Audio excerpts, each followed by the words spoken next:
All right, today we got Romans 9:30 to 32. What then shall we say? That the Gentiles who did not pursue righteousness have obtained it, a righteousness that is by faith. But the people of Israel who pursue the law as the way of righteousness have not attained their goal. Why not? Because they pursued it not by faith, but as if it were works. They stumble over the stumbling stone. So if you're familiar with the Gospels and how they documented Jesus' life and how like his interactions with the Pharisees and stuff, you know that the Pharisees, they were a group of people and they were so high and haughty. They were very haughty and pompous. And because of that, they thought they were so perfect, but in reality that's what separated them from Christ. That's what kept them separate from God. And nowadays, and you still see it today, people, they'll boast about being a Christian.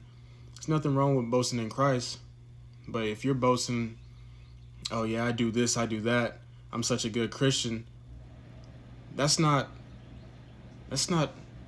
Christ-like. You know what I mean? Now, being perfect has become an idol, and you're not focusing on Christ. You're focusing on making yourself look better, and you're gonna pass it off as being a Christian. That makes sense.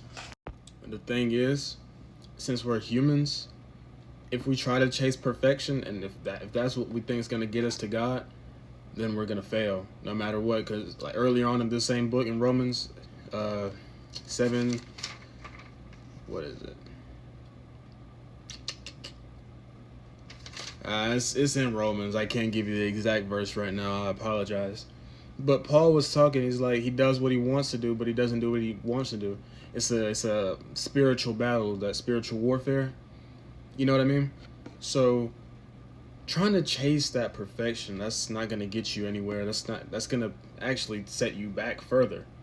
So instead, what you ought to do is just focus on Christ. As you grow in Christ, your love for him continues to increase. That'll bring you closer. That'll get rid of that sin, those sinful desires, even though you're still sitting here human. But that relationship with God is what you need to be chasing, not perfection.